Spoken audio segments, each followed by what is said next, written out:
The morning sun cast long shadows across the pristine gardens of the royal estate as Camilla walked through the corridors she had called home for nearly 2 decades. Her footsteps echoed against the marble floors, each sound a reminder of the life she had built within these walls.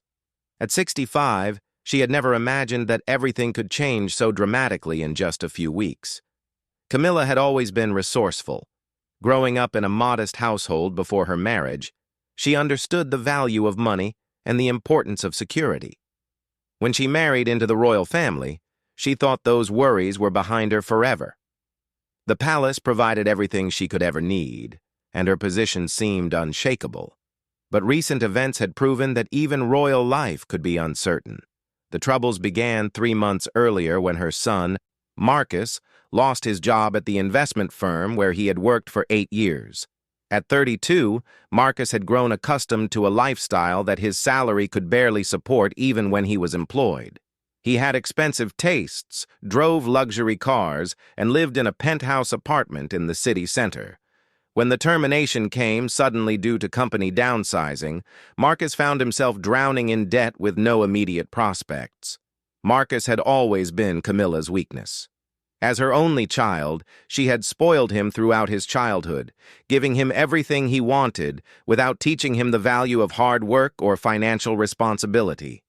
Even as an adult, Marcus often came to his mother when he needed money, and Camilla rarely refused him. She justified it by telling herself that she was protecting him from the harsh realities of the world. When Marcus first approached her about his financial crisis, Camilla had given him money from her personal allowance. But as weeks passed and his situation grew more desperate, her own funds began to run low. The royal family provided her with a generous monthly allowance, but it wasn't enough to cover both her own expenses and Marcus's mounting debts.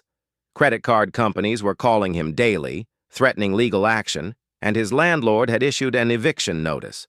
One evening, as Camilla sat in her private sitting room surrounded by centuries of royal history, an idea began to form in her mind. The room was filled with beautiful objects, antique vases, ornate picture frames, delicate jewelry boxes, and precious ornaments that had belonged to the late queen. These items had been entrusted to her care as part of her position in the family, and she had always treasured them as symbols of the monarchy's rich heritage. But now, looking at them with desperate eyes, she began to see them differently. Each piece represented potential money that could solve Marcus's problems and restore their peace of mind. She knew it was wrong, but the thought kept growing stronger each day as her son's situation became more dire. The Queen's personal collection included items that were priceless, not just in monetary value, but in historical significance. There was a diamond brooch that had been worn during the coronation, a set of pearl earrings that had been passed down through 5 generations, and a small but exquisite emerald ring that the Queen had worn to state dinners. Camilla had access to all of these items because she was responsible for organizing and maintaining the Queen's personal effects. For weeks, Camilla wrestled with her conscience. She would pick up one of the pieces, examine it closely, and then put it back down, unable to cross that line. But each phone call from Marcus, each tearful conversation about his mounting problems, weakened her resolve a little more. She told herself that these were just objects, while Marcus was her flesh and blood. Surely family was more important than material possessions, no matter how historically significant they might be. The breaking point came when Marcus called her late one night, sobbing uncontrollably. He had received a court summons for his unpaid debts, and his lawyer had warned him that he might face bankruptcy or even jail time if he couldn't come up with a substantial amount of money quickly. The shame and fear in her son's voice broke Camilla's heart completely. That night she made her decision. She would take just a few small pieces, items that might not be missed immediately. She convinced herself that she would replace them somehow once Marcus got back on his feet and could repay her. It would be temporary, she told herself, just until the crisis passed. The next morning, Camilla carefully selected 3 items from the Queen's collection. She chose pieces that were valuable, but not ones that were worn or displayed regularly. The emerald ring, a small diamond necklace, and an antique gold compact seemed like the safest choices. With trembling hands, she wrapped them in soft cloth and placed them in her handbag. Leaving the palace felt like the longest walk of her life. Every guard she passed seemed to be watching her. Every security camera felt like it was recording her guilt. But she made it out without incident, her heart pounding so hard she was certain everyone could hear it. Marcus had arranged to meet a private jeweler who dealt in high-end pieces without asking too many questions. The man examined the items carefully, his experienced eyes immediately recognizing their exceptional quality and historical significance. He offered them a price that was substantial enough to solve Marcus's immediate problems, though it was far less than the item's true worth. As Camilla watched the jeweler count out the money, she felt a mixture of relief and deep shame.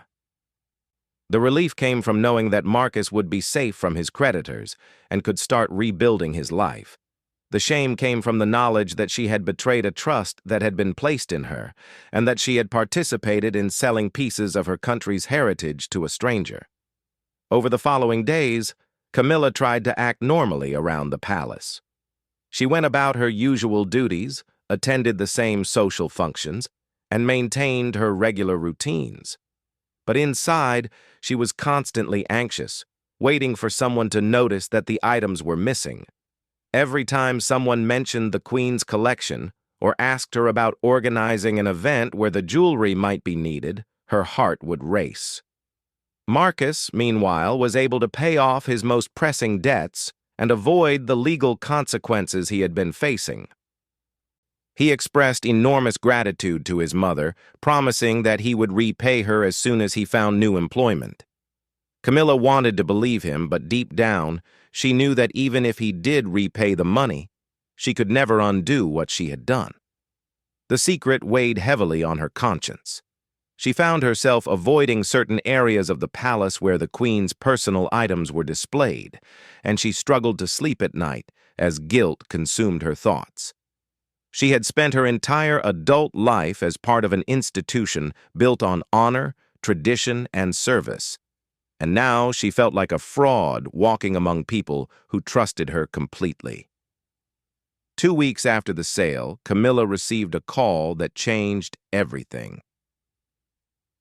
The palace's head of security wanted to meet with her immediately about some missing items from the Queen's personal collection. As she hung up the phone, her hands were shaking so badly she could barely hold it. The moment she had been dreading had finally arrived, and she knew that her life as she had known it was about to come to an end. The security office felt smaller than Camilla remembered as she sat across from Sir James Whitmore, the palace's chief security officer.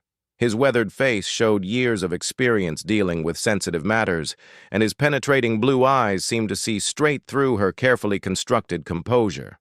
Behind him stood 2 other officials whose presence made the room feel even more oppressive. Sir James opened a folder and placed 3 photographs on the desk between them. Camilla's heart sank as she recognized the exact items she had taken: the emerald ring, the diamond necklace, and the gold compact. Each photograph showed the empty space where these precious pieces should have been displayed in the Queen's private collection room. These items were discovered missing during our routine monthly inventory, Sir James explained in a calm but serious tone. The security footage shows that only 5 people had access to that room during the time frame when they disappeared. You are one of those 5 people, and as the person responsible for maintaining the Queen's personal effects, we need to discuss this matter with you. Camilla felt her mouth go dry as she stared at the photographs. She had rehearsed this moment countless times in her mind, but now that it was happening, all her planned explanations seemed to crumble away. She could feel sweat forming on her palms despite the cool temperature in the room. I don't understand," she managed to whisper, though her voice sounded foreign to her own ears. "Are you certain they're missing? Perhaps they were moved for cleaning or appraisal?" Sir James leaned forward slightly, his expression remaining professional but firm. "We've checked all the usual locations, Mrs. Camilla. These items have not been moved for any official purpose. The last record of them being in their proper place was exactly 18 days ago. According to our logs, you accessed that room alone on several occasions between then and now." The weight of the evidence felt crushing. Camilla knew that the palace's security system was incredibly thorough, with cameras, access logs, and detailed records of every movement within the building. There would be no way to explain away her presence in that room, especially since she had legitimate reasons to be there as part of her duties. "We've also been made aware," Sir James continued, pulling out another document, "that there has been some unusual activity in the local antique and jewelry markets recently. Several dealers have reported being approached with items of unusual historical significance. One dealer in particular has provided us with some very interesting information." Camilla's heart stopped. The jeweler had talked to the authorities. She should have known that someone dealing in such high-value items would eventually be questioned when palace security started making inquiries. Her carefully planned anonymous transaction had been naive and foolish. "Mrs. Camilla," Sir James said, his tone becoming more direct, "I'm going to ask you directly. Do you know anything about the disappearance of these items? Before you answer, I want you to understand that we take theft from the royal collection extremely seriously. This is not just about valuable objects. These items are part of our national heritage." The room fell silent except for the ticking of an antique clock on the wall. Camilla looked down at her hands, which were clasped tightly in her lap. She thought about Marcus, who was probably at that moment feeling relief for the first time in months, unaware that their world was about to collapse again.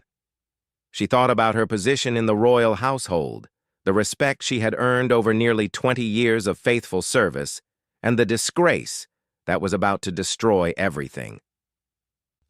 "I need to call my son," she said quietly, surprising herself with these words. "Your son?" Sir James raised an eyebrow. "May I ask why you feel the need to contact him right now?" Camilla realized she had revealed more than she intended. The guilt and pressure had made her speak without thinking. She could see in Sir James's eyes that he had immediately understood the significance of her request. "Mrs. Camilla, is your son involved in this situation?" His question was direct and unavoidable. For several long minutes, Camilla sat in silence, weighing her options. She could continue to deny everything, but the evidence was mounting against her, and now she had accidentally implicated Marcus as well. She could confess and try to protect her son by claiming she acted alone, but that would mean facing the full consequences by herself. Or she could tell the complete truth and hope for some kind of mercy based on her years of faithful service and the desperate circumstances that had driven her to this point. "He's in trouble," she finally whispered, tears beginning to form in her eyes. "Marcus lost his job and had terrible debts. They were going to take him to court, maybe even to prison. I couldn't let that happen to my child." Sir James exchanged glances with the other officials in the room. "Are you telling us that you took these items to help your son with his financial problems?" The question hung in the air like a sword about to fall. Once she answered it honestly, there would be no going back. Her life as she knew it would be over, but at least the terrible weight of the secret would finally be lifted from her shoulders. "Yes," she said, the word coming out as barely more than a breath. "I took them. I sold them to help Marcus pay his debts. I know it was wrong, but I was desperate. I thought maybe I could replace them somehow once his situation improved." The confession seemed to echo in the small room. Sir James made notes in his folder while the other officials whispered quietly to each other. Camilla felt simultaneously relieved and terrified. The truth was finally out, but now she had to face whatever consequences would follow.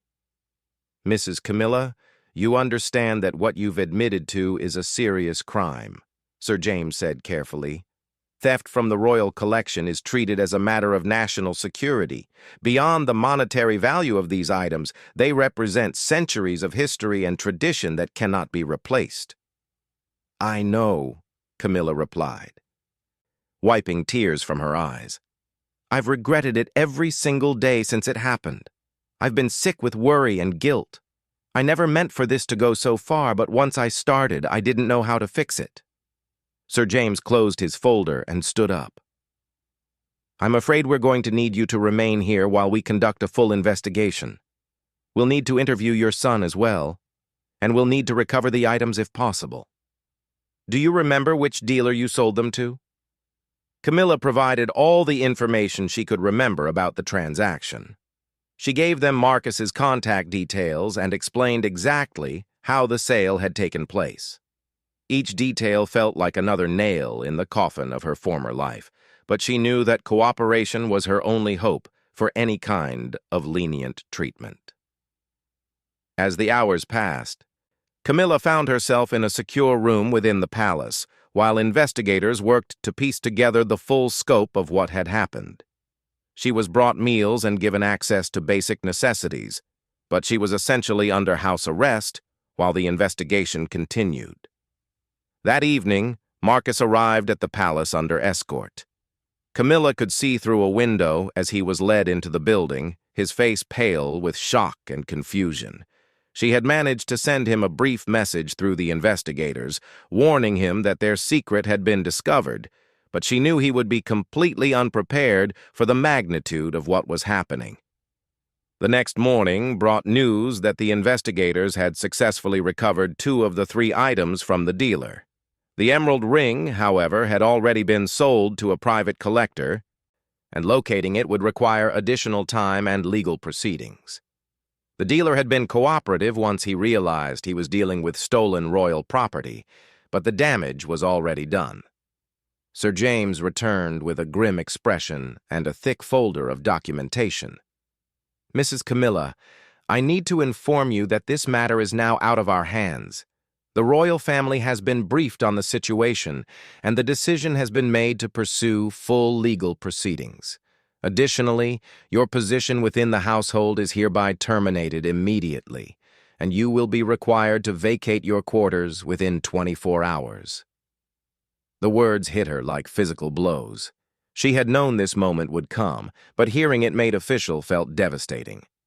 20 years of her life, gone in an instant because of a few desperate decisions made in a moment of panic. "What about Marcus?" she asked weakly. "Your son will be charged as an accessory, though his cooperation with the investigation may be taken into consideration during sentencing," Sir James replied. "The royal guards will escort both of you from the premises tomorrow morning. I suggest you use the remaining time to pack your essential belongings." The morning of their departure arrived with gray skies and a cold wind that seemed to cut through even the warmest clothing. Camilla stood in what had been her bedroom for nearly 2 decades, looking around at the few possessions she was allowed to take with her. The royal guards had been respectful but firm. Only personal items that clearly belonged to her could be packed, and everything had to be inspected before leaving the premises. Marcus waited in the hallway, his face hollow with exhaustion and shame. He had barely spoken to her since his arrest the previous day, and she could see in his eyes that he was struggling to process how quickly their lives had changed. The confident, carefree young man who had come to her for help just weeks earlier now looked broken and defeated. 2 black cars waited outside the palace gates, their engines running in the morning chill. The royal guards who accompanied them were professionals who had served the household for years, and Camilla could see the disappointment in their faces. These were people who had respected her, worked alongside her, and trusted her with responsibilities that few people ever received. Now they were escorting her away like a common criminal. As the palace gates closed behind them for the last time, Camilla felt a piece of her identity disappear forever. She had defined herself by her position within the royal household, and without it, she wasn't sure who she was supposed to be. The woman who had once advised on matters of protocol and tradition was now facing an uncertain future with no clear path forward. The first stop was a modest hotel on the outskirts of the city, where they would stay while legal proceedings began. The contrast between the luxury they had known and their new circumstances was stark and depressing. The small room with its basic furnishings and street noise felt like a prison after years of living in historic grandeur. Over the following days, the story broke in the national newspapers. The headlines were merciless. Royal betrayal. Trusted aide steals Queen's treasures. Palace insider caught in theft scandal. And mother's love leads to royal robbery. The media attention was overwhelming, with photographers camping outside their hotel and reporters calling constantly for interviews. Camilla refused all media requests, but that didn't stop the speculation and commentary. Television news programs analyzed every detail of the case, bringing in experts to discuss the historical significance of the stolen items and the breach of trust that had occurred. Some commentators showed sympathy for her desperate situation as a mother trying to help her child, while others condemned her actions as inexcusable regardless of the circumstances. The legal proceedings moved forward relentlessly. Camilla's lawyer, a public defender who seemed overwhelmed by the high-profile nature of the case, advised her to plead guilty in hopes of receiving a more lenient sentence. The evidence against her was overwhelming, and fighting the charges would likely result in harsher punishment while dragging the royal family through an extended public trial. Marcus struggled with his own legal troubles and the crushing weight of guilt over what his problems had caused. He had found temporary work at a delivery company, but the pay was minimal and barely covered their basic expenses. The irony was bitter. The money they had obtained from selling the royal items was long gone, used to pay debts that now seemed trivial compared to the consequences they were facing. The sentencing hearing took place on a cold Tuesday morning in October. The courtroom was packed with journalists, legal observers, and curious members of the public who wanted to witness the conclusion of the scandal that had captivated the nation. Camilla wore her most conservative dress and tried to maintain her dignity as she stood before the judge who would determine her fate. The prosecutor painted her as someone who had violated the most sacred trust, describing in detail the historical significance of each stolen item and the damage done to the royal family's confidence in their staff. The defense attorney tried to emphasize her years of faithful service, her desperation as a mother, and her immediate confession once confronted with the evidence. When the judge delivered his verdict, the courtroom fell silent.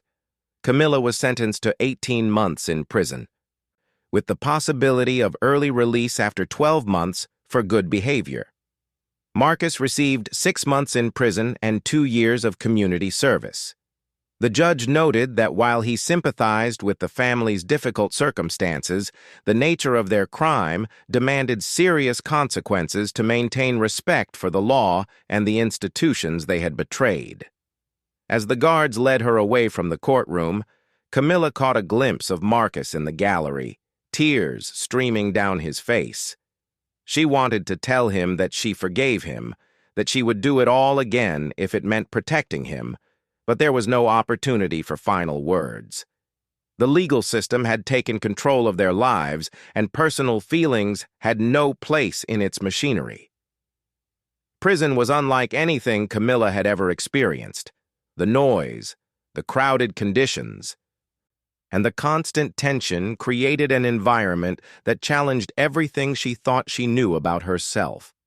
But gradually, she began to adapt and even find some measure of peace in the simple routines and clear expectations of institutional life. She spent her time reading, attending educational programs, and slowly coming to terms with the choices that had led her to this point. Other inmates, learning about her background, were initially skeptical and sometimes hostile, but over time many came to respect her quiet dignity and willingness to help others with their legal documents and correspondence. The months passed slowly but steadily. Camilla received regular letters from Marcus, who was serving his sentence in a different facility. His letters showed a growing maturity and acceptance of responsibility that gave her hope for his future. He had enrolled in job training programs and was working with counselors to address the irresponsible attitudes about money that had contributed to their downfall. After 10 months, Camilla was granted early release for exemplary behavior. She stepped out of the prison gates on a sunny spring morning, carrying the same small bag of possessions she had arrived with. Marcus was waiting for her, having been released a month earlier, and for the first time in over a year, they embraced as free people. Their reunion was emotional but also awkward. Both had changed significantly during their time apart, and they had to learn how to relate to each other without the crisis that had dominated their relationship for so long. Marcus had found steady work in construction and had rented a small apartment in a working-class neighborhood far from their former life of privilege. The apartment was tiny compared to what they had known, but it was clean and honest. Camilla found work as a housekeeper for a cleaning service, work that was physically demanding but gave her satisfaction in its straightforward nature. There were no complex loyalties to navigate, no historical treasures to protect, just simple tasks that could be completed and forgotten. Rebuilding their lives required patience and humility. Old friends from their previous social circle avoided them, and potential employers were often hesitant to hire people with their criminal history. But gradually, they found new communities and new purposes that didn't depend on their former status or connections. Camilla discovered that she had skills and strengths she had never needed to use before. Her attention to detail and ability to organize, honed through years of palace service, made her valuable to her cleaning service employers. Marcus learned to find satisfaction in physical work and began to understand the value of earning money through honest effort rather than expecting it to be provided. The royal family, they learned through news reports, had implemented new security measures and background checks for household staff. The missing emerald ring was eventually recovered from the private collector and returned to its rightful place in the Queen's collection. Life at the palace continued without them, the institution proving once again its ability to survive individual betrayals and scandals.